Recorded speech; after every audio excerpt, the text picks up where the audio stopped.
be with you all.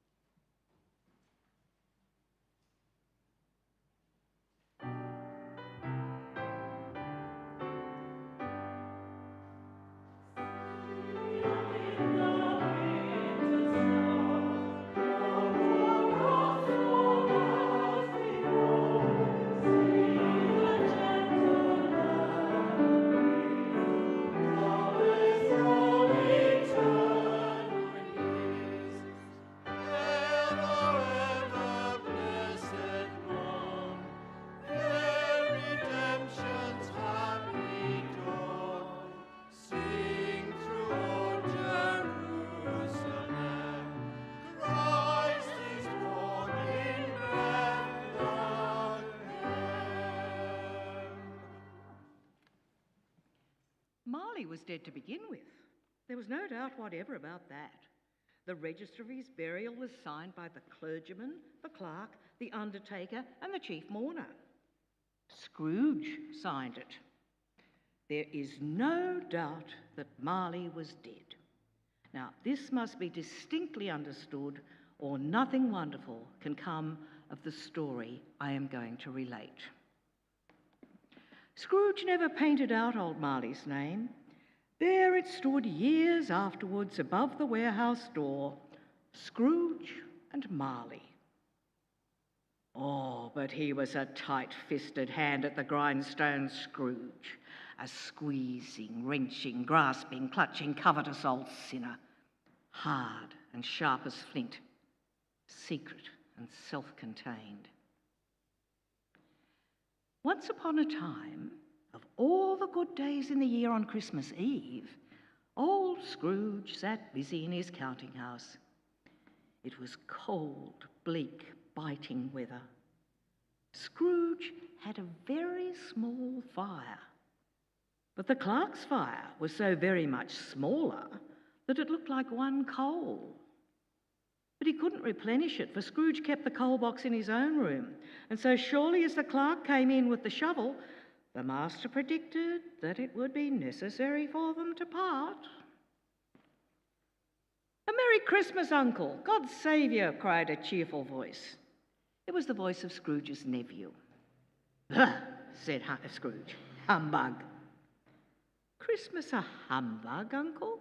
said Scrooge's nephew. "You don't mean that, I'm sure." "I do," said Scrooge. "Merry Christmas! What right have you to be merry? You're poor enough." "Well, come then, what right have you to be dismal? You're rich enough." "Humbug!" "Oh, don't be cross, Uncle." "Well, what else can I be when I live in such a world of fools as this? Merry Christmas! Out upon Merry Christmas! What's Christmas time to you but a time for paying bills without money? If I could work my will, every idiot who goes about with Merry Christmas on his lips should be boiled with his own Christmas pudding and buried with a stake of holly through his heart." "Oh, Uncle," pleaded the nephew. "Nephew," returned the uncle. "Keep Christmas in your own way and let me keep it in mine." "Keep it?" repeated Scrooge's nephew. "But you don't keep it." "Well, let me leave it alone then," said Scrooge. "Much good it's ever done you." "Oh, there are many things from which I might have derived good, by which I have not profited, I dare say, Christmas among the rest. But I'm sure I have always thought of Christmas time as a good time, a kind, forgiving, charitable, pleasant time. And therefore, Uncle, though it has never put a scrap of gold or silver in my pocket, I believe that it has done me good and will do me good. And I say, God bless it." "Humbug!" "Oh, don't be angry, Uncle. Come, dine with us tomorrow." "Good afternoon." "I want nothing from you. I ask nothing of you. Why cannot we be friends?"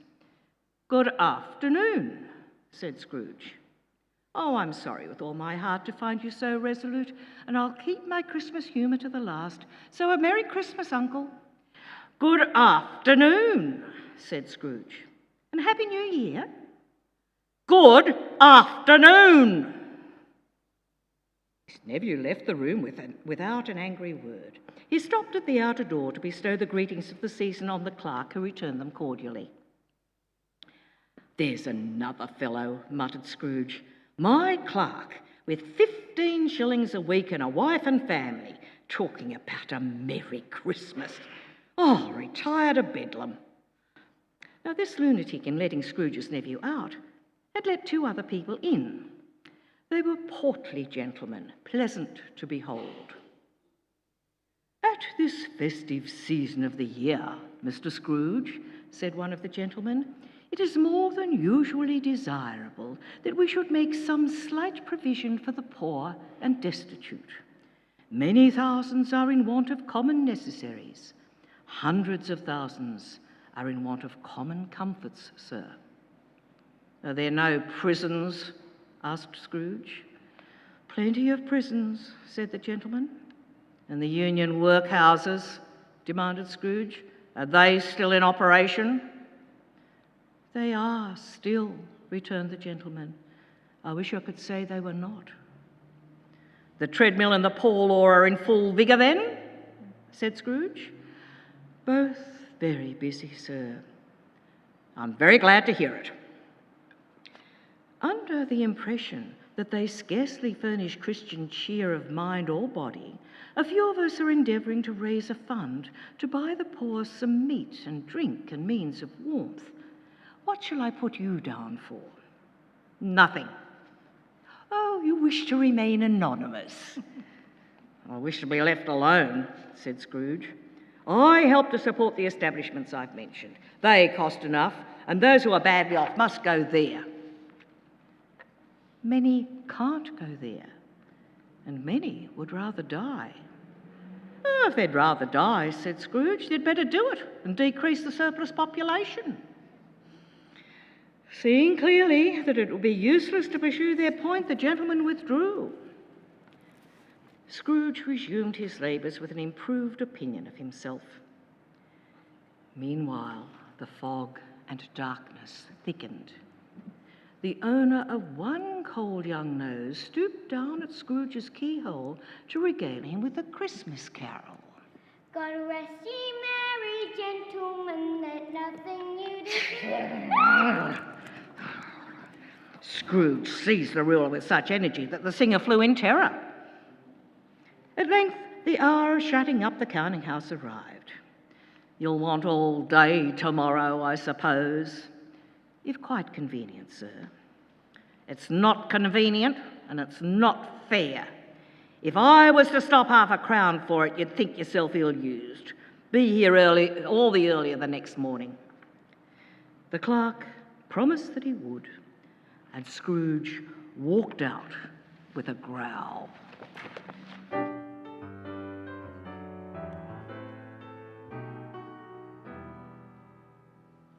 God rest you, merry gentlemen, let nothing you dismay. Remember Christ our Saviour was born on Christmas Day, to save us all from Satan's power when we were gone astray. Oh, tidings of comfort and joy, comfort and joy. Oh, tidings of comfort and joy. Scrooge took his melancholy dinner in his usual melancholy tavern, and having read all the newspapers, went home to bed. Now, it is a fact that there was nothing at all particular about the knocker on the door, except that it was very large.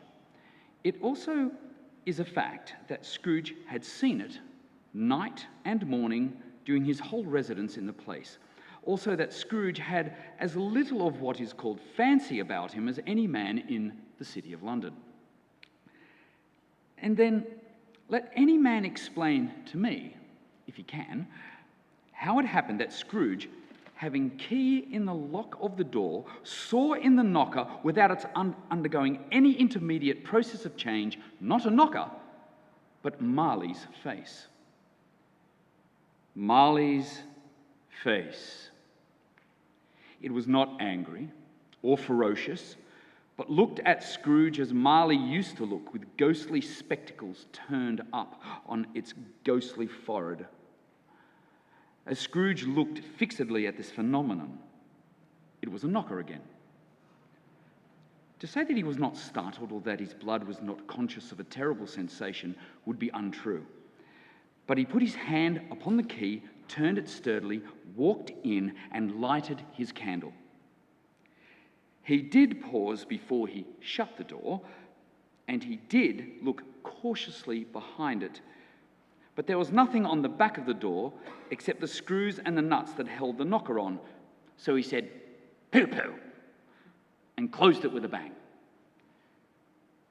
He fastened the door and walked across the hall and up the stairs, but he walked through all his rooms to see that it was all right.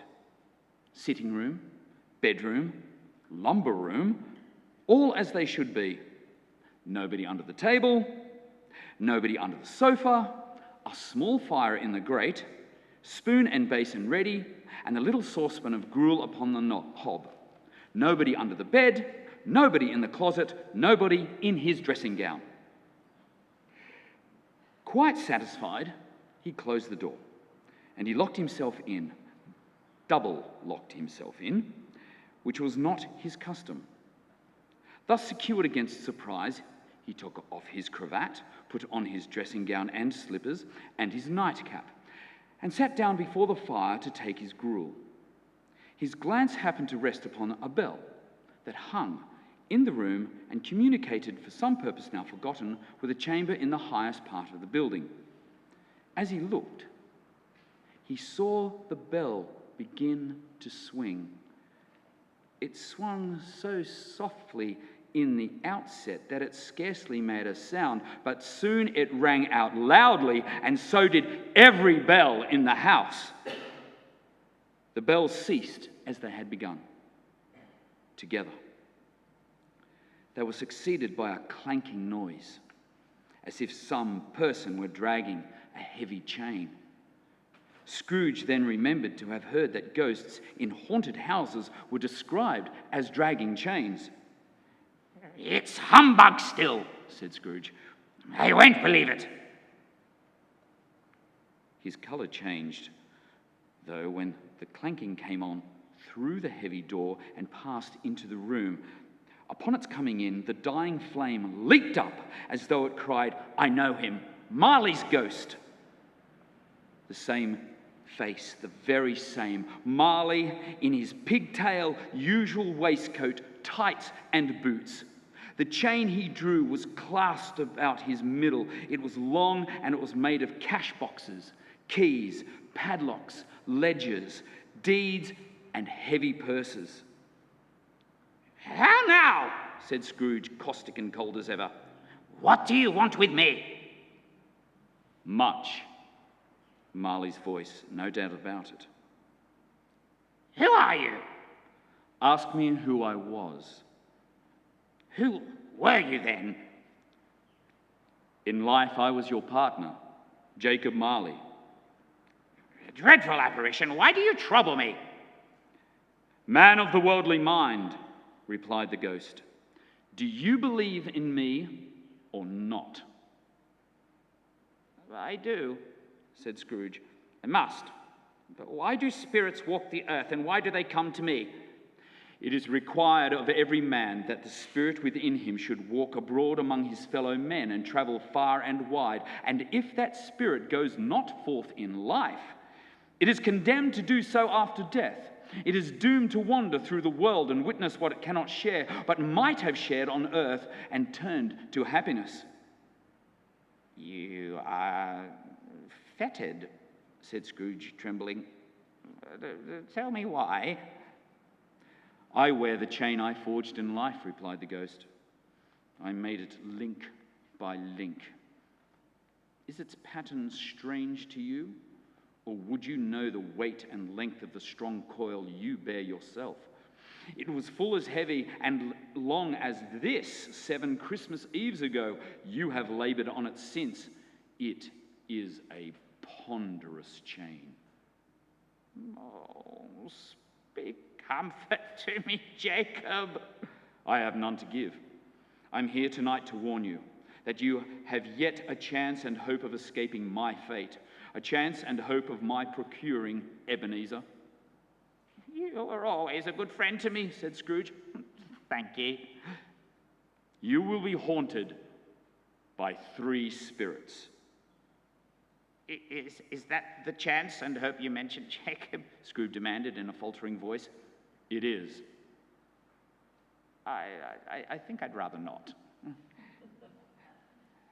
Without their visits, said the ghost, you cannot hope to shun the path I tread. Expect the first tomorrow when the bell tolls 1. Couldn't I take them all at once and have it over, Jacob? Hinted Scrooge. Expect the second on the next night at the same hour, the third upon the next night when the last stroke of 12 has ceased to vibrate. Look to see me no more, and look that for your own sake you remember what has passed between us.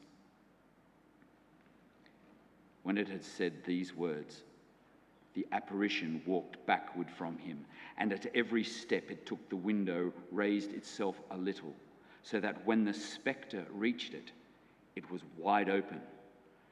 Scrooge became sensible of confused noises in the air, incoherent sounds of lamentation and regret, wailings inexpressibly sorrowful and self-accusatory. The spectre, after listening for a moment, joined in the mournful dirge and floated out upon the bleak and dark night. Scrooge closed the window and examined the door by which the ghost had entered. It was double-locked, as he had locked it with his own hands, and the bolts were undisturbed. He tried to say, "Humbug," but stopped at the first syllable. And being from the emotion of the day, or his glimpse of the invisible world, or the dull conversation of the ghost, or the lateness of the hour, much in need of repose, went straight to bed without undressing and fell asleep upon the instant.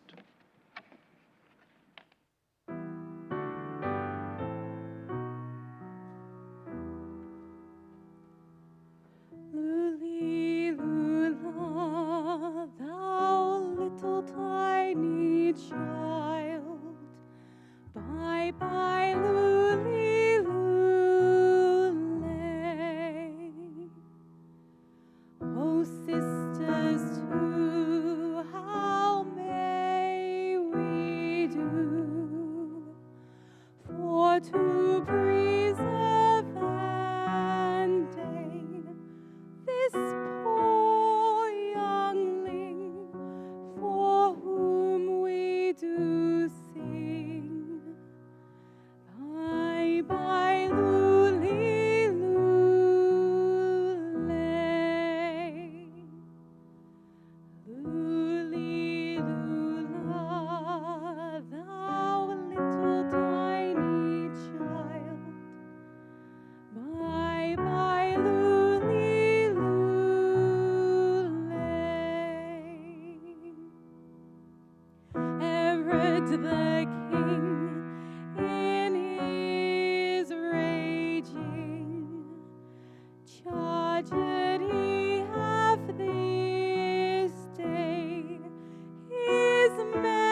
When Scrooge awoke, it was so dark that looking out of the bed, he could scarcely distinguish the transparent window from the opaque walls of his chamber.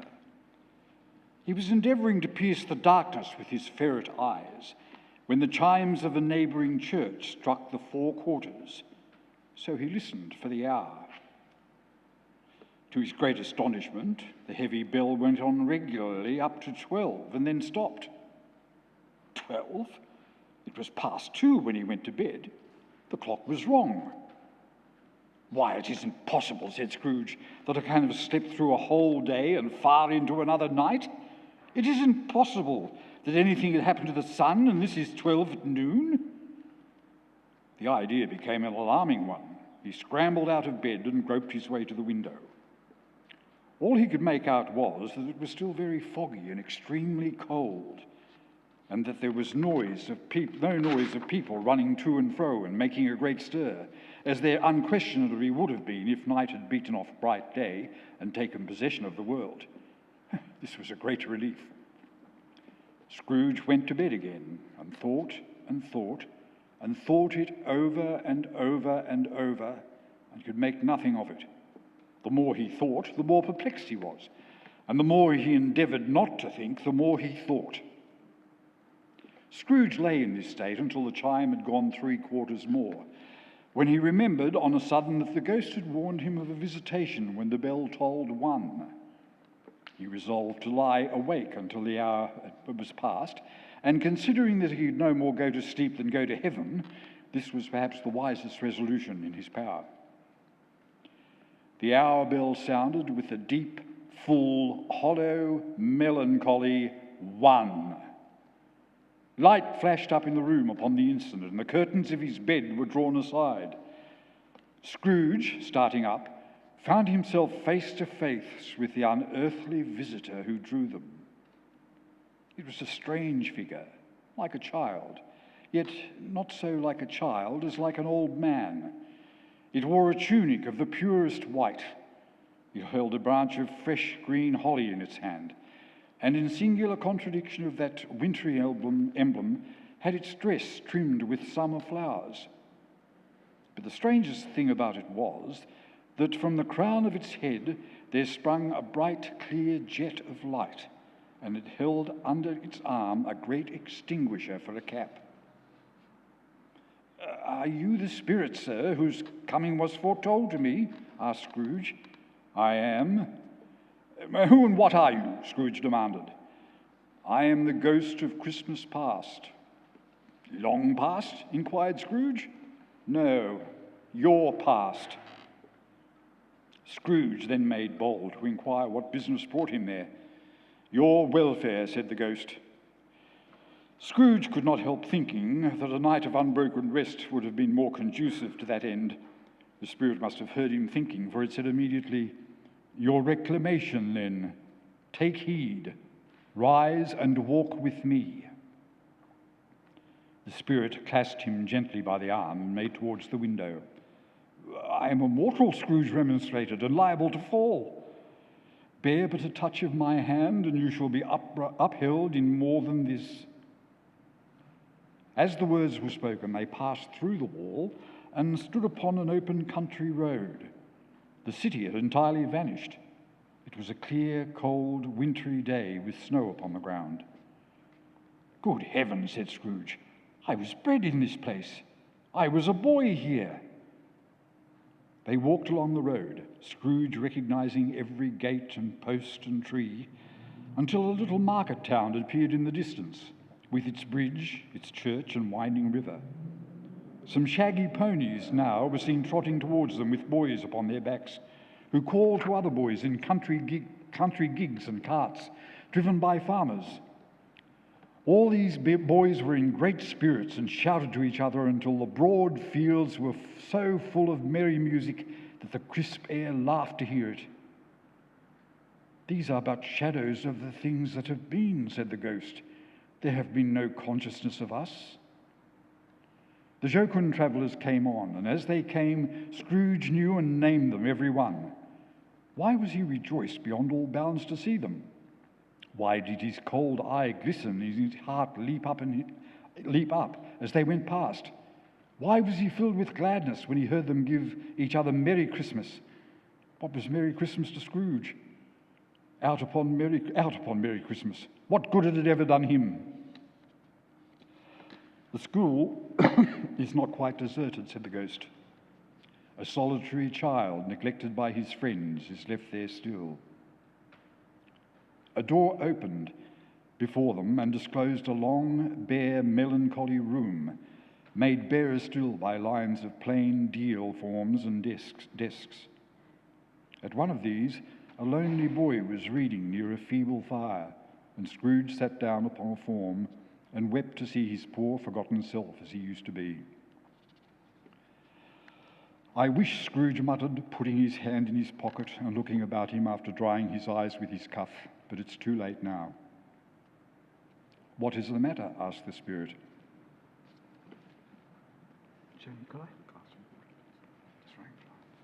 Excuse me, darling.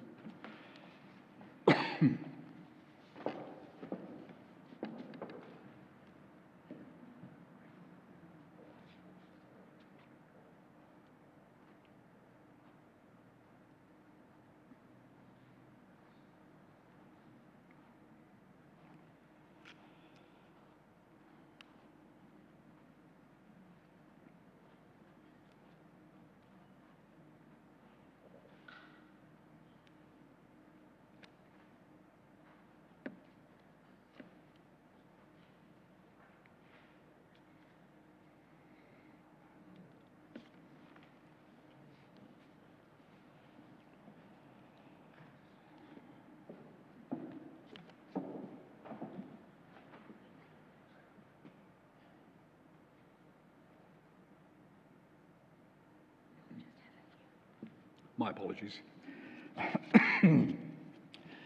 A door opened before them and disclosed a long, bare, melancholy room, made barer still by lines of plain deal forms and desks. At one of these, a lonely boy was reading near a feeble fire, and Scrooge sat down upon a form and wept to see his poor, forgotten self as he used to be. "I wish," Scrooge muttered, putting his hand in his pocket and looking about him after drying his eyes with his cuff, "but it's too late now." "What is the matter?" asked the spirit. "Nothing," said Scrooge. "Nothing. There was a boy singing a Christmas carol at my door last night. I should like to have given him something, that's all." The ghost smiled thoughtfully and waved its hand, saying as it did so, "Let's see another Christmas." There he was, alone again, when all the other boys had gone home for the jolly holidays. He was not reading now, but walking up and down despairingly. The door opened, and a little girl much younger than the boy came darting in, and putting her arms around his neck, addressed him as "Dear, dear brother. I have come to bring you home, dear brother, home for the good and all, home for ever and ever. Father is so much kinder than he used to be, that home's like heaven. He sent me in a coach to bring you, and you're to be a man, and you are never to come back here. But first, we're all together, all the Christmas long, and have the merriest time in the world." "Always a delicate creature whom a breath might have withered," said the ghost, "but she had a large heart." "So she had," cried Scrooge. "You're right. She died a woman," said the ghost, "and had, as I think, children." "One child," Scrooge returned. "True," said the ghost. "Your nephew." Scrooge seemed uneasy in his mind and answered briefly, "Yes."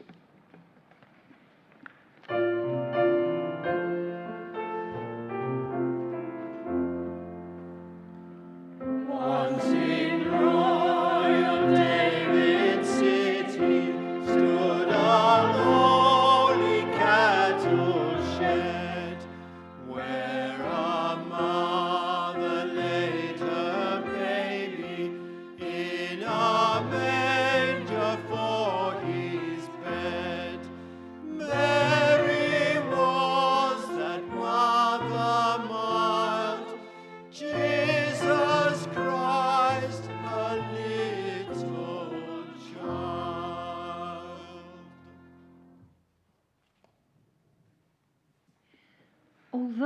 had but that moment left the school behind them, they were now in the busy thoroughfares of a city. It was made plain enough by the dressing of the shops that here too it was Christmas time again, but it was evening and the streets were lighted up. The ghost stopped at a certain warehouse door and asked Scrooge if he knew it. "Know it?" said Scrooge. "Was I not apprenticed here?" They went in.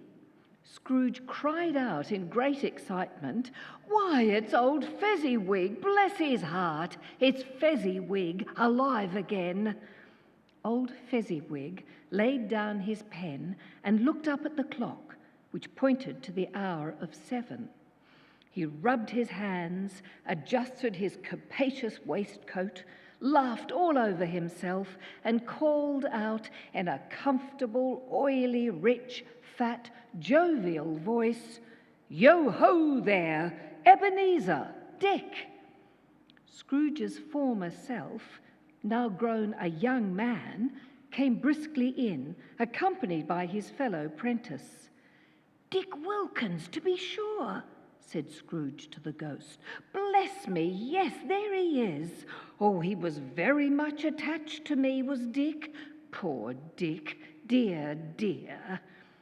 "Yo-ho, my boys," said Fezziwig. "No more work tonight. Christmas Eve, Dick. Christmas, Ebenezer. Let's have the shutters up before a man can say Jack Robinson.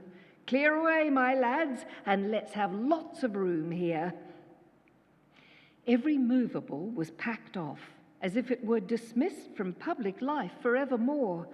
The floor was swept and watered, the lamps were trimmed, fuel was heaped upon the fire, and the warehouse was as snug and warm and dry and bright a ballroom as you could desire to see upon a winter's night. In came a fiddler with a music book and tuned like 50 stomach aches.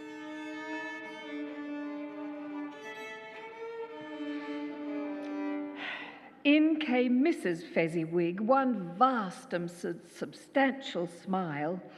In came the 3 Miss Fezziwigs, beaming and lovable. In came the 6 young followers whose hearts they broke. In came all the young men and women employed in the business. In came the cook and the housemaid and the boy from over the way and the girl from next door but one.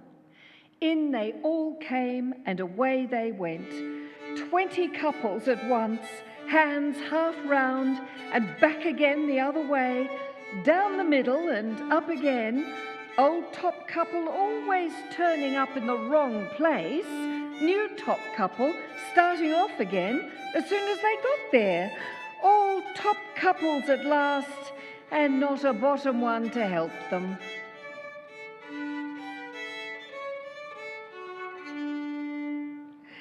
Old Fezziwig cried out, "Well done," and the fiddler plunged his hot face into a pot of porter. There were more dancers, and there were forfeits, and more dancers, and there was cake, and there was negus, and there was a great piece of cold roast, and there was a great piece of cold boiled, and there were mince pies and plenty of beer. When the clock struck 11, this domestic ball broke up. Mr. and Mrs. Fezziwig took their stations, one on either side of the door, and shaking hands with every person individually as he or she went out, wished him or her a Merry Christmas. During the whole of this time, Scrooge had acted like a man out of his wits. His heart and soul were in the scene and with his former self. When it was over, he remembered the ghost and became conscious that it was looking full upon him. "A small matter," said the ghost, "to make these silly folks so full of gratitude." "Small?" echoed Scrooge. "Why is it not? He has spent but a few pounds of your mortal money. Is that so much that deserves your praise?" "Oh, it isn't that," said Scrooge, heated by the remark. "He has the power to render us happy or unhappy, to make our service light or burdensome, a pleasure or a toil.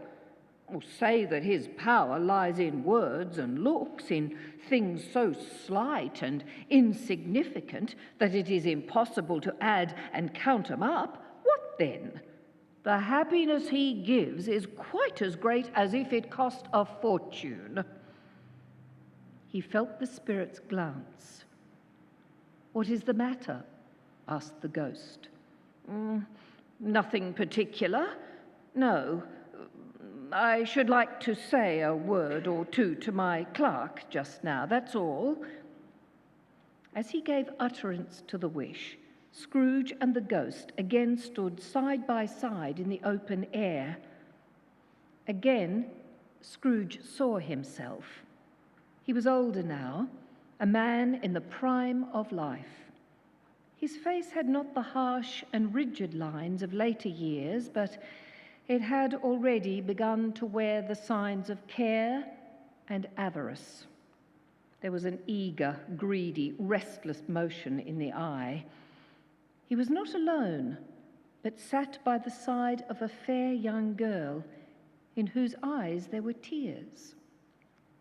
"It matters little," she said softly, "to you, very little. Another idol has displaced me, and if it can cheer and comfort you in time to come, as I would have tried to, I have no just cause to grieve." "What idol has displaced you?" he rejoined. "A golden one." "Well, this is the even-handed dealing of the world," he said. "There is nothing on which it is so hard as poverty." "I have seen your noble aspirations fall off one by one until the master passion, gain, engrosses you." "Oh, even if I have grown so much wiser, what then? I am not changed towards you." She shook her head. "Our contract is an old one. It was made when we were both poor and content to be so, until in good season we could improve our worldly fortune by our patient industry. You are changed. When it was made, you were another man." She left him, and they parted. "Spirit," said Scrooge, "show me no more. Conduct me home. Why do you delight to torture me?" "One shadow more," exclaimed the ghost.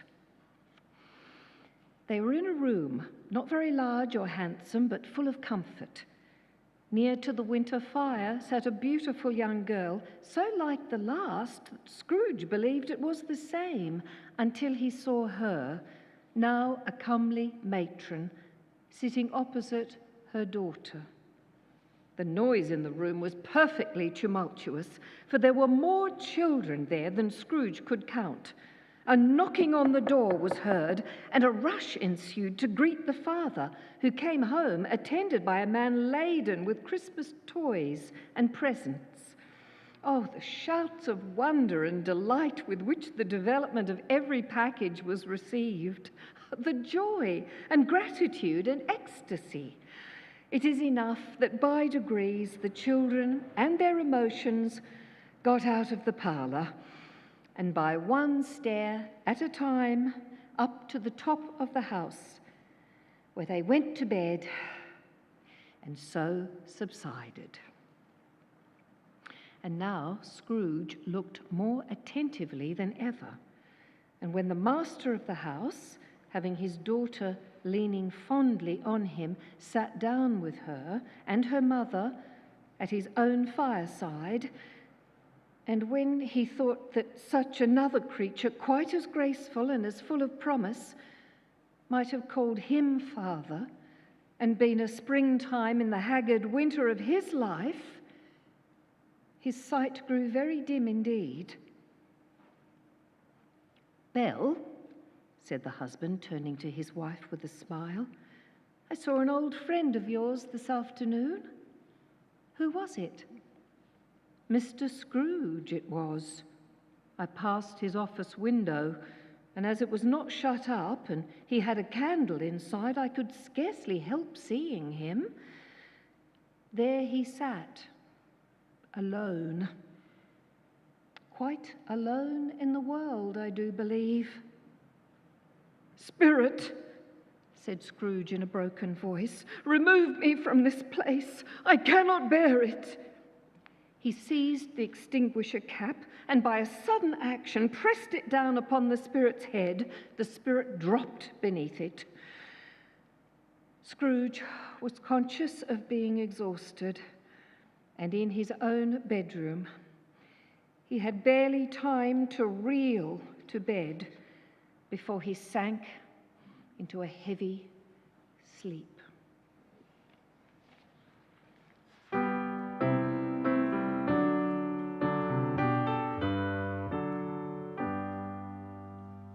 Past 3 o'clock, and a cold and frosty morning. Past 3 o'clock, good morrow, masters all. Born is a baby, gentle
Awakening in the middle of a prodigiously tough snore, Scrooge had no occasion to be told that the bell was again upon the stroke of 1.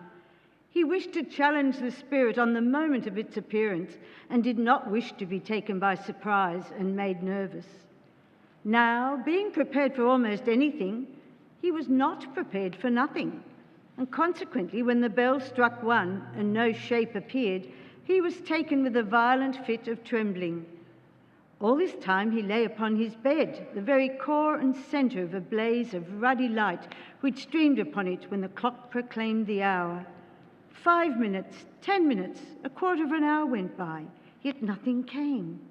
He was powerless to make out what the stream of light meant, and was apprehensive that he might be at that very moment an interesting case of spontaneous combustion, without having the consolation of knowing it. At last, however, he began to think, as you or I might have thought at first, that the source and secret of this ghostly light might be in the adjoining room. This idea taking full possession of his mind, he got up softly and shuffled in his slippers to the door. The moment Scrooge's hand was on the lock, a strange voice called to him by his name and bade him enter.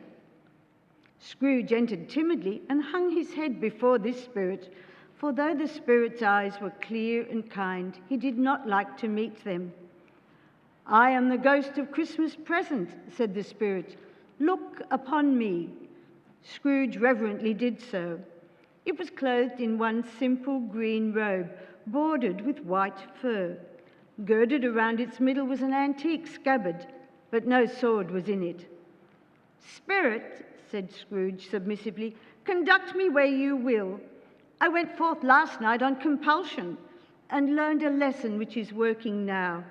Tonight, if you have aught to teach me, let me profit by it. Touch my robe." Scrooge did as he was told and held fast. They stood in the city streets on a Christmas morning where, for the weather was severe, the people made a rough but brisk and not unpleasant kind of music in scraping the snow from the pavement in front of their dwellings and from the tops of their houses, whence it was mad delight to the boys to see it come plumping down into the road below and splitting into artificial little snowstorms. There was nothing very cheerful in the climate or the town, and yet was there an air of cheerfulness abroad. Soon the steeples called good people all to church and chapel, and away they came, flocking through the streets in their best clothes and with their gayest faces. And at the same time there emerged from scores of by-streets innumerable people carrying their dinners to the bakers' shops. The sight of these poor revellers appeared to interest the spirit very much, for he stood with Scrooge beside him in a baker's doorway, and taking off the covers, sprinkled incense on their dinners from his torch. And it was a very uncommon kind of torch, for once or twice, when there were angry words between some dinner carriers who had jostled each other, he shed a few drops of water on them from it, and their good humour was restored directly. For they said it was a shame to quarrel upon Christmas Day, and so it was. "Is there a peculiar flavour in what you sprinkle from your torch?" asked Scrooge. "There is, my own. Would it apply to any kind of dinner on this day?" "To any kindly given. To a poor one, most." "Why to a poor one most?" asked Scrooge. "Because it needs it most." They went on, and the spirit led them straight to the door of Scrooge's clerk, and on the threshold the spirit smiled and stopped to bless Bob Cratchit's dwelling with a sprinkling of his torch. Then up rose Mrs. Cratchit, dressed out poorly but brave in ribbons, which are cheap and make a goodly show, and she laid the cloth, assisted by Belinda Cratchit, second of her daughters, also brave in ribbons, while Master Peter Cratchit plunged a fork into the saucepan of potatoes. And now 2 smaller Cratchits, boy and girl, came tearing in, screaming that outside the baker's they had smelt the goose and known it for their own. "Whatever has got into your precious father, then?" said Mrs. Cratchit. "And your brother, Tiny Tim, and Martha weren't as late last Christmas Day by half an hour." "Here's Martha, mother," said a girl appearing as she spoke. "Why, bless your heart alive, my dear, how late you are," said Mrs. Cratchit, kissing her a dozen times. "We'd a deal of work to finish up last night," replied the girl, "and had to clear away this morning, mother." "Well, never mind as long as you are come," said Mrs. Cratchit. "Sit ye down before the fire, my dear, and have a warm, Lord bless ye." "No, there's father coming," cried the two young Cratchits, who were everywhere at once. "Hide, Martha, hide." So Martha hid herself, and in came Bob and Tiny Tim upon his shoulder. Alas for Tiny Tim, he bore a little crutch, and his limbs were supported by an iron frame. "Why, where's our Martha?" cried Bob, looking around. "Not coming," said Mrs. Cratchit. "Not coming," said Bob. Martha didn't like to see him disappointed. If it were only a joke, she came out prematurely from behind the closet door and ran into his arms, while the two young Cratchits bore Tiny Tim off into the wash-house that he might hear the pudding singing in the copper. Bob compounded some hot mixture in a jug with gin and lemons and stirred it round and round and put it on the hob to simmer. Master Peter and the two ubiquitous young Cratchits went to fetch the goose, with which they soon returned in high procession. There never was such a goose. Bob said he didn't believe there ever was such a goose cooked. Its tenderness and flavour, size and cheapness were the themes of universal admiration. Eked out by apple sauce and mashed potatoes, it was a sufficient dinner for the whole family. But now, the plates being changed by Miss Belinda, Mrs. Cratchit left the room alone, too nervous to bear witness, to take the pudding up and bring it in. Suppose it should not be done enough? Suppose it should break in turning out? Suppose somebody should have got over the wall of the backyard and stolen it while they were merry with the goose? All sorts of horrors were supposed. Hullo, a great deal of steam. The pudding was out of the copper. A smell like washing day. That was the cloth. A smell like an eating house, and a pastry cook's next door to each other, with a laundress's next door to that. That was the pudding. In half a minute, Mrs. Cratchit entered, flushed but smiling proudly, with the pudding like a speckled cannonball, so hard and firm, blazing in half a quartern of ignited brandy, and bedight with Christmas holly stuck into the top. Oh, a wonderful pudding. Everybody had something to say about it, but nobody said or thought it was at all a small pudding for so large a family. At last the dinner was all done. The cloth was cleared, the hearth swept, and the fire made up, the compound in the jug being tasted and considered perfect. Apples and oranges were put upon the table, and a shovelful of chestnuts on the fire. Then all the Cratchit family drew round the hearth. Then Bob proposed, "A Merry Christmas to us all, my dears. God bless us," which all the family re-echoed. "God bless us, every one," said Tiny Tim, the last of all. "Spirit," said Scrooge, with an interest he had never felt before, "tell me if Tiny Tim will live." "I see a vacant seat," replied the ghost, "in the poor chimney corner, and a crutch without an owner, carefully preserved. If these shadows remain unaltered by the future, the child will die." "No, no," said Scrooge. "Oh, no, kind spirit. Say he will be spared." "If these shadows remain unaltered by the future, none other of my race will find him here." "What then? If he be like to die, he had better do it and decrease the surplus population." Scrooge hung his head to hear his own words quoted by the spirit, and was overcome with penitence and grief.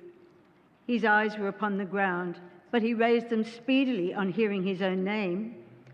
"Mr. Scrooge," said Bob. "I'll give you Mr. Scrooge, the founder of the feast." "The founder of the feast, indeed," cried Mrs. Cratchit, reddening. "I wish I had him here. I'd give him a piece of my mind to feast upon." "My dear," said Bob, "the children. Christmas Day." "I'll drink his health for your sake and the day's," said Mrs. Cratchit, "not for his. Long life to him, a Merry Christmas and a Happy New Year." The children drank the toast after her. The chestnuts and the jug went round and by they had a song from Tiny Tim, who had a plaintive little voice and sang it very well indeed. Away in a manger, no crib for a bed, the little Lord Jesus lay down his sweet head.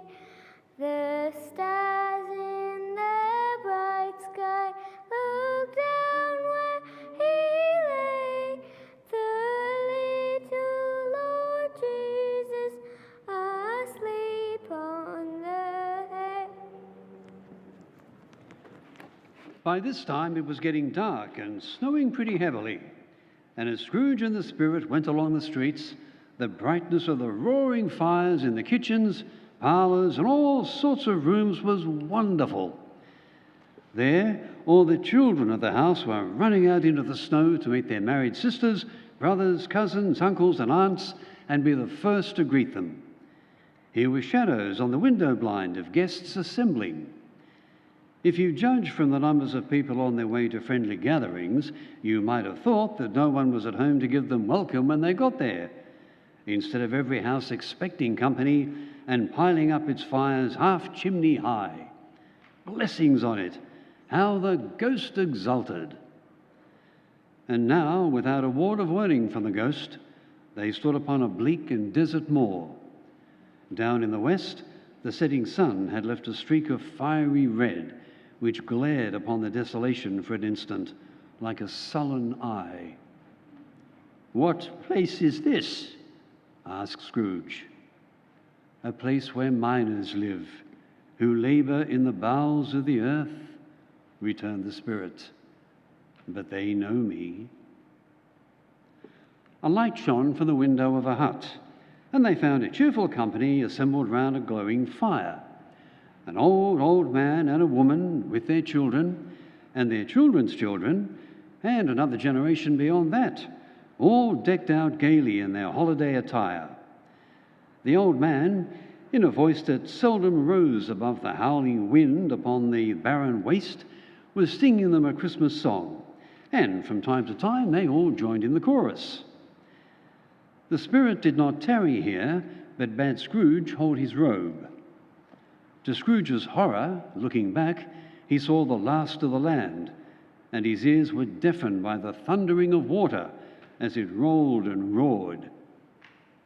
Built upon a dismal reef, some league or so from shore, there stood a solitary lighthouse. But even here, two men who watched the light had made a fire that shed out a ray of brightness on the awful sea. Joining their horny hands over the rough table at which they sat, they wished each other Merry Christmas, and one of them struck up a sturdy song that was like a gale in itself. Again the ghost sped on, until they lighted on a ship. They stood beside the helmsman at the wheel, the lookout in the bow, the officers who had the watch. Every man among them hummed a Christmas tune, or had a Christmas thought, or spoke to his companion of some bygone Christmas day. And every man on board, waking or sleeping, good or bad, had had a kinder word for another on that day than on any day in the year, and had shared, to some extent, in its festivities, and had remembered those he cared for at a distance. It was a great surprise to Scrooge, while listening to this, to hear a hearty laugh, and to recognize it as his own nephew's, and to find himself in a bright, dry, gleaming room with the Spirit standing, smiling, by his side, and looking at that same nephew with approving affability. "Ha ha! He said that Christmas was a humbug!" cried Scrooge's nephew. "He believed it too!" "More shame for him, Fred," said Scrooge's niece indignantly. "He's a comical old fellow," said Scrooge's nephew. "That's the truth, and not so pleasant as he might be. However, his offences carry their own punishment, and I have nothing to say against him. His wealth is of no use to him. He don't do any good with it. He don't make himself comfortable with it. I have no patience with him, observed Scrooge's niece. Oh, I have, said Scrooge's nephew. I am sorry for him. I couldn't be angry with him if I tried. Who suffers by his ill whims? Himself, always. Here he takes it into his head to dislike us, and he won't come to dine with us. What's the consequence? He don't lose much of a dinner. Indeed, I think he loses a very good dinner, interrupted Scrooge's niece. Everybody else said the same, and they must be allowed to have been competent judges because they had just had dinner, and with the dessert upon the table were clustered round the fire by lamplight. The consequences of his taking a dislike to us and not making merry with us, said Scrooge's nephew, is that he loses some pleasant moments which could do him no harm. I mean to give him the same chance every year, whether he likes it or not, for I pity him. He may rail at Christmas till he dies, but he can't help thinking better of it if he finds me going there in good temper year after year and saying, Uncle Scrooge, how are you? After tea, they had some music. They played at forfeits and blind man's buff and how, when and where.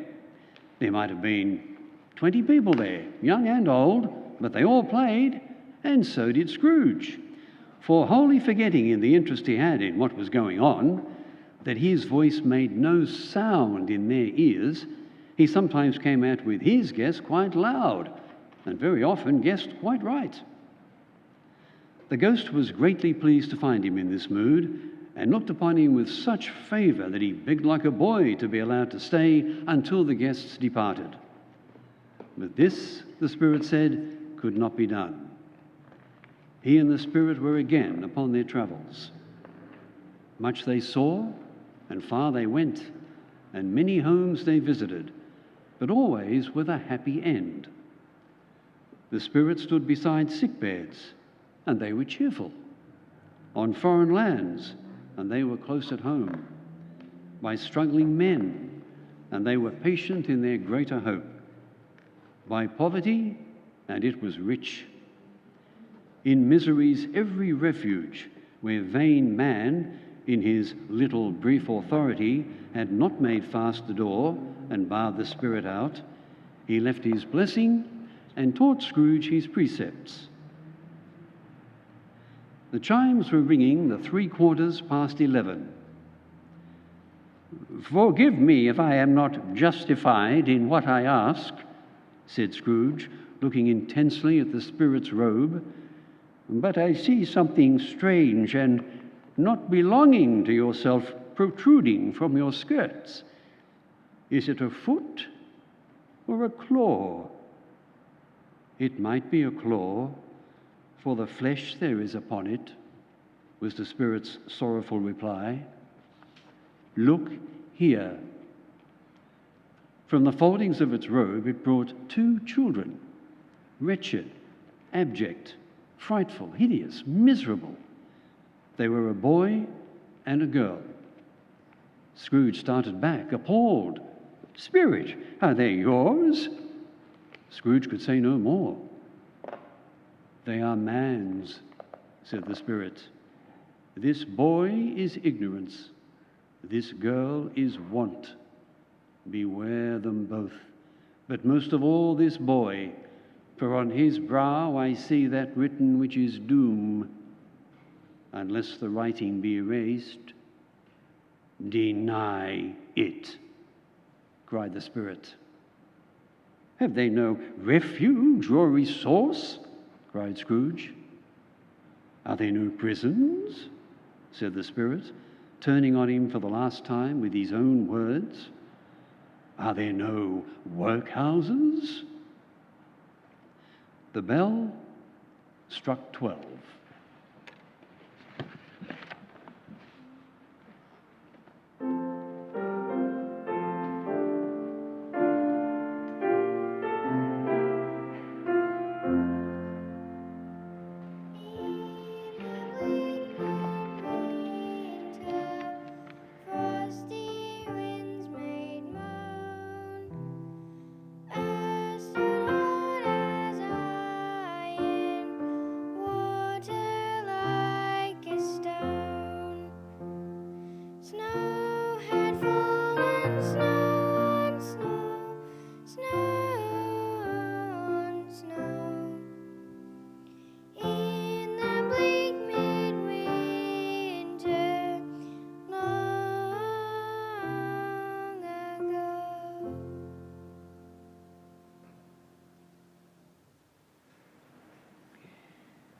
As the last stroke ceased to vibrate, he remembered the prediction of old Jacob Marley and, lifting up his eyes, beheld a solemn phantom, draped and hooded, coming like a mist along the ground toward him.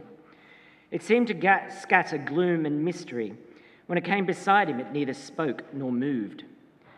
"I'm in the presence of the ghost of Christmas yet to come," said Scrooge. The spirit answered not. "You are about to show me the shadows of the things that have not happened but will happen in the time before us," pursued Scrooge. "Is that so, spirit?" The upper portion of the garment was contracted for a moment as if the spirit had inclined its head.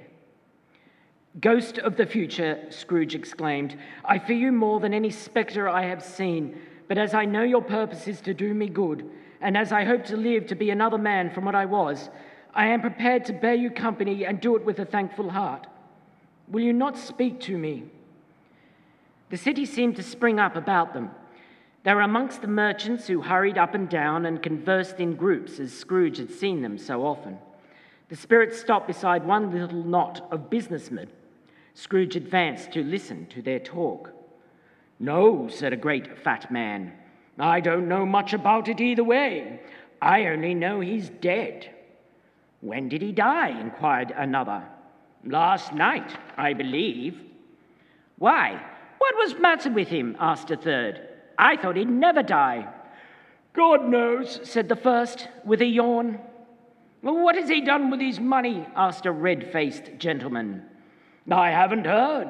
Left it to his company, perhaps. He hasn't left it to me, that's all I know." This pleasantry was received with a general laugh.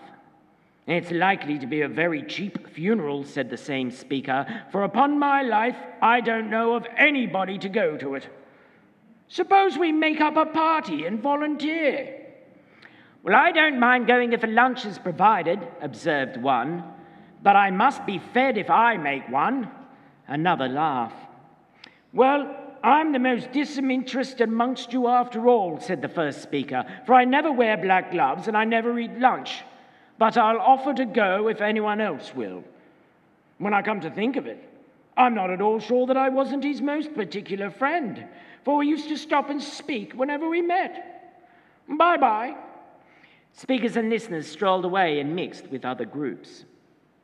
They left the busy scene and went into an obscure part of the town where Scrooge had never penetrated before, although he recognised its situation and its bad repute. There was a low-browed beetling shop where iron, old rags, bottles, bones, and greasy offal were bought. Sitting in amongst the wares he dealt in, by a charcoal stove, was a grey-haired rascal. Scrooge and the Phantom came into the presence of this man, just as a woman with a heavy bundle slunk into the shop. She had scarcely entered when another woman, similarly laden, came in too. She was followed by a man in faded black. "Let the charwoman alone be first," cried she who had entered first. "Let the laundress alone be the second, and let the undertaker's man alone be the third. Look here, old Joe, here's a chance. If we haven't all three met here without meaning it." "You couldn't have met in a better place," said Joe. The woman who had already spoken threw a bundle on the floor and said, "Every person has a right to take care of themselves. He always did." "Well, that's true indeed," said the laundress. "No man more so. Who's the boss worse for a loss of a few of these things like these? Not a dead man, I suppose?" "No, indeed," said the others, laughing. "If it wanted to keep him after he was dead, a wicked old screw, why wasn't he natural in his lifetime? If he had been, he'd have had somebody to look after him when he was struck with death, instead of lying, gasping out his last there alone by himself. I wish it was a little heavier judgment, and it should have been if I could have laid my hands on anything else. Open that bundle, old Joe, and let me know the value of it." But the gallantry of her friends would not allow this, and the man in faded black produced his plunder. It was not extensive. A seal or two, a pencil case, a pair of sleeve buttons, and a brooch of no great value were all. They were severally examined and appraised by old Joe, who chalked up the sums he was disposed to give for each upon the wall. "That's your account," said Joe. "Who's next?" The laundress was next. Sheets and towels, a little wearing apparel, 2 old-fashioned silver teaspoons, a pair of sugar tongs, and a few boots. Her account was stated on the wall in the same manner. "And now undo my bundle, Joe," said the first woman. After unfastening a great many knots, Joe dragged out a large and heavy roll of some dark stuff. "What do you call this?" said Joe. "Bed curtains." "You don't mean to say you took 'em down, rings and all, with him lying there?" "Yes, I do," replied the woman. "Why not? I certainly shan't hold my hand when I can get anything in it by reaching out for the sake of such a man as he was. Don't drop that oil upon the blankets now." "His blankets," said Joe. "I hope he didn't die of anything catching." "Don't you be afraid of that," returned the woman. "I ain't so fond of his company that I'd loiter about him for such things if he did. Ah, you may look through that shirt till your eyes ache, but you won't find a hole in it. It's the best he had, and a fine one too. They'd have wasted it if it hadn't been for me, putting it on him to be buried in. Somebody was fool enough to do it, but I took it off again. Calico was good enough for the purpose." Scrooge listened to this dialogue in horror. "Ha ha," said the same woman, when old Joe, producing a flannel bag with money in it, told out their several gains. "This is the end of it, you see. He frightened everyone away from him when he was alive to profit us when he was dead." "Spirit," said Scrooge, shuddering from head to foot. "The case of this unhappy man might be my own. My life tends that way now."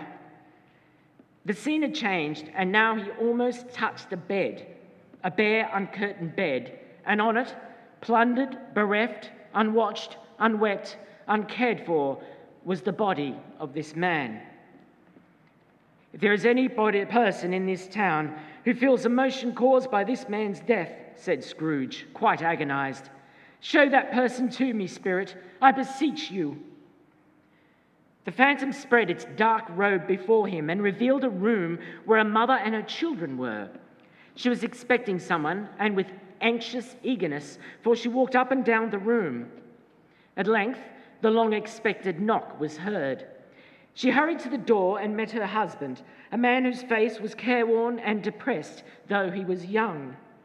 There was a remarkable expression in it now, a kind of serious delight of which he felt ashamed and which he struggled to repress. "Are we quite ruined?" asked the wife. "No, there is hope yet, Caroline." "If he relents," she said, amazed. "There is. Nothing is past hope if such a miracle has happened." "He's past relenting," said her husband. "He's dead." "To whom will our debts be now transferred?" "I don't know, but before that time we shall be ready with the money. And even though we were not, it would be bad fortune indeed to find so merciless a creditor in his successor. We may sleep tonight with light hearts, Caroline." Yes, soften it as they would, their hearts were lighter. The only emotion that the ghost could show him, caused by the event, was one of pleasure.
"Let me see some tenderness connected with a death," said Scrooge, "or that dark chamber, Spirit, which we left just now, will be forever present to me." So the ghost conducted him through several streets familiar to his feet, and they entered poor Bob Cratchit's house and found the mother and children seated around the fire.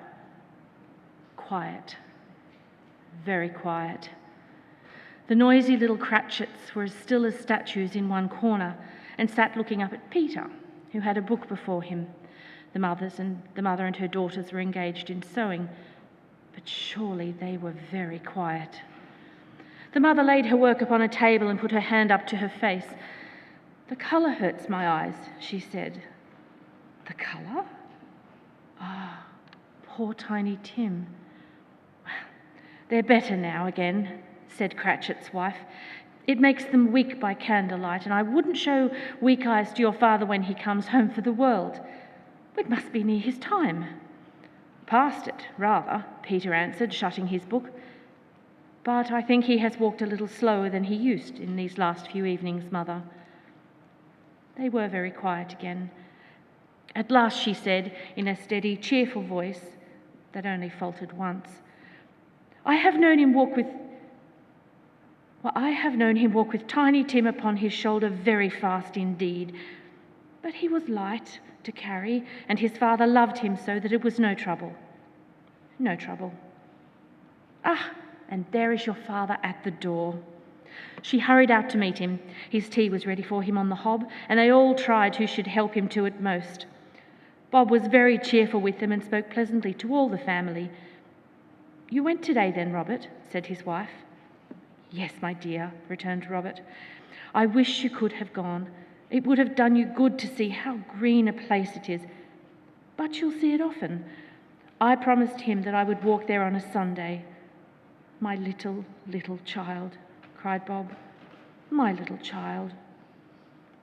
They drew about the fire and talked, the girls and the mother working still. Bob told them of the extraordinary kindness of Mr. Scrooge's nephew, whom he scarcely had seen but once, and who, meeting him on the street that day and seeing that he looked a little, just down, you know, said Bob, inquired what had to distress him. "On which," said Bob, "for he is the pleasantest spoken gentleman you have ever heard, I told him." "I am heartily sorry for it, Mr. Cratchit," he said, "and heartily sorry for your good wife. If I can be of any service to you in any way," he said, giving me his card, "that is where I live. Pray come to me." Now, it wasn't, cried Bob, for the sake of anything he might be able to do for us, so much as his kind way, that it was quite very delightful. It really seemed as if he had known our Tiny Tim and felt with us. "Spectre," said Scrooge, "something informs me that our parting moment is at hand. Tell me, what was that man whom we saw lying dead?" The ghost of Christmas yet to come conveyed him as before, through a different time, he thought. Indeed, there seemed to be no order to these latter visions, save that they were in the future, into the resorts of businessmen, but showed him not himself. "This court," said Scrooge, "through which we hurry now, is where my place of occupation is. I see the house. Let me behold what I shall be in days to come." Scrooge hastened to the window of his office and looked in. It was an office still, but not his. The furniture was not the same, and the figure in the chair was not himself. The phantom pointed as before. A churchyard. Here, then, the wretched man whose name he was to learn lay underneath the ground. The spirit stood among the graves and pointed down to one. "Before I draw nearer to that stone to which you point," said Scrooge, "answer me one question. Are these the shadows of things that will be, or are these the shadows of things that may be only?" Still, the ghost pointed downwards to the grave by which it stood. Scrooge crept towards it, trembling as he went, and following the finger, read upon the stone of the neglected grave his own name, Ebenezer Scrooge. "Am I the man who lay upon the bed?" he cried. The finger pointed from the grave to him and back again. "Spirit, why show me this, if I am past all hope? Assure me that I may yet change these shadows you have shown me by an altered life. I will honour Christmas in my heart and try to keep it all the year. I will not shut out the lessons that you teach, or tell me that I may sponge away the writing on this stone. In his agony, he caught the spectral hand. It sought to free itself, but he was strong in his entreaty and detained it. The spirit, stronger still, repulsed him. Holding up his hands in a last prayer to have his fate reversed, he saw an alteration in the phantom's hood and dress. It shrunk, collapsed, and dwindled down into a bedpost.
Yes, and the bedpost was his own. The bed was his own. The room was his own. Best and happiest of all, the time before him was his own, to make amends in. I will live in the past, the present, and the future, Scrooge repeated as he scrambled out of bed. The spirit of all three shall strive within me. Oh, Jacob Marley, heaven and the Christmas time be praised for this. They are not torn down, he said, folding one of his bed curtains in his arms. They are not torn down, rings and all. They are here. I am here. I am as merry as a schoolboy. I am as giddy as a drunken man. A Merry Christmas to everybody. A Happy New Year to all the world. He laughed, and really for a man who had been out of practice for so many years, it was a splendid laugh, a most illustrious laugh. He was checked in his transports by the churches ringing out the lustiest peals he had ever heard. Clash, clang, hammer, ding, dong, bell. Oh, glorious, glorious. Running to the window, he opened it and put out his head. What's today? Cried Scrooge, calling downwards to a boy in Sunday clothes. Today? Replied the boy. Why, Christmas Day. It's Christmas Day, said Scrooge to himself. I haven't missed it. The spirits have done it all in one night. They can do anything they like. Of course they can. Hello, my fine fellow. Hello, returned the boy. Do you know the Poulterers in the next street but one at the corner? Scrooge inquired. I should hope I did, replied the lad. An intelligent boy, said Scrooge. A remarkable boy. Do you know whether they've sold the prize turkey that was hanging up there? What? The one that's as big as me, replied the boy. What a delightful boy, said Scrooge. It's a pleasure to talk to him. Yes, my buck. It's hanging there now, replied the boy. Go and buy it, and tell him to bring it here, that I may give it the direction where to take it. Come back with the man, and I'll give you a shilling. Come back with him in less than 5 minutes, and I'll give you half a crown. The boy was off like a shot. I'll send it to Bob Cratchit's, whispered Scrooge, rubbing his hands and splitting with a laugh.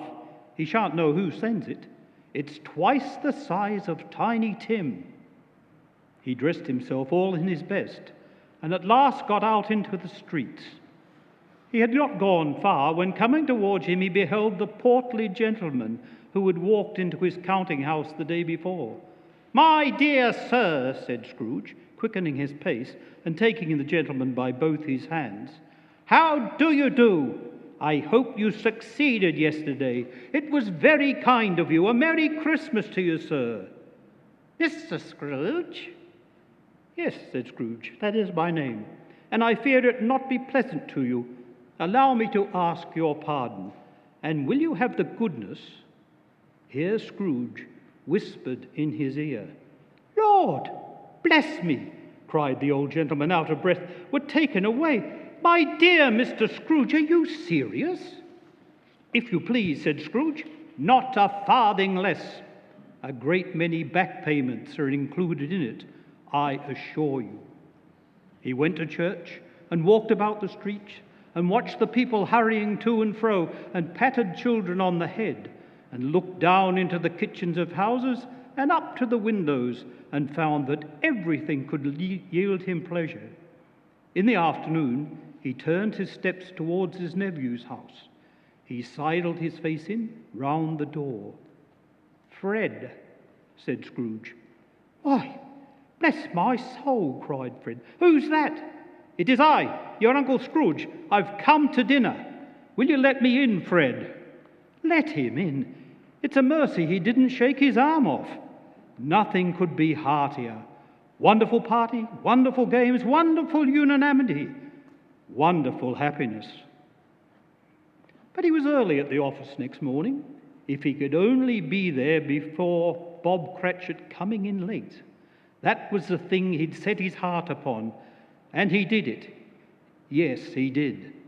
The clock struck 9. No Bob. 1:15. No Bob. He was a full 18 minutes and a half behind his time. "Hello," growled Scrooge in his accustomed voice. "What do you mean coming here at this time of the day?" "I'm very sorry, sir," said Bob. "I am behind my time." "Now, I'll tell you what, my friend," said Scrooge. "I am not going to stand for this sort of thing any longer. And therefore," he continued, leaping from his stool and giving Bob such a dig in the waistcoat that he staggered back, "and therefore I am about to raise your salary. A Merry Christmas, Bob. A merrier Christmas, Bob, my good fellow, than I have ever given you for many a year. I'll raise your salary and endeavour to assist your struggling family. Make up the fires and buy another coal scuttle before you dot another I, Bob Cratchit." Scrooge was better than his word.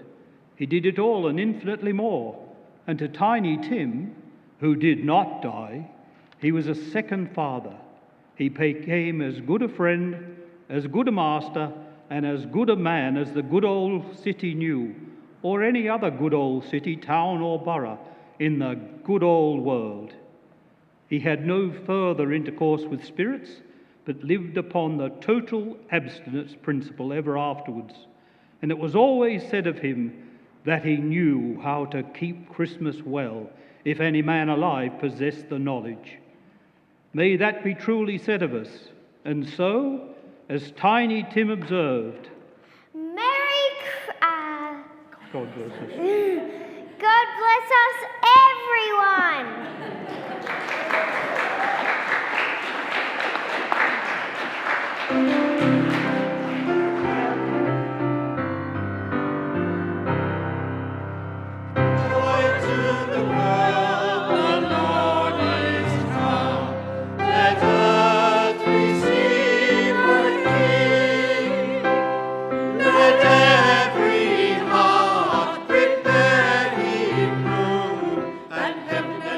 Just see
some fairly appropriate thank you gifts for our very kind performers this afternoon. And we're going to do that. Philip and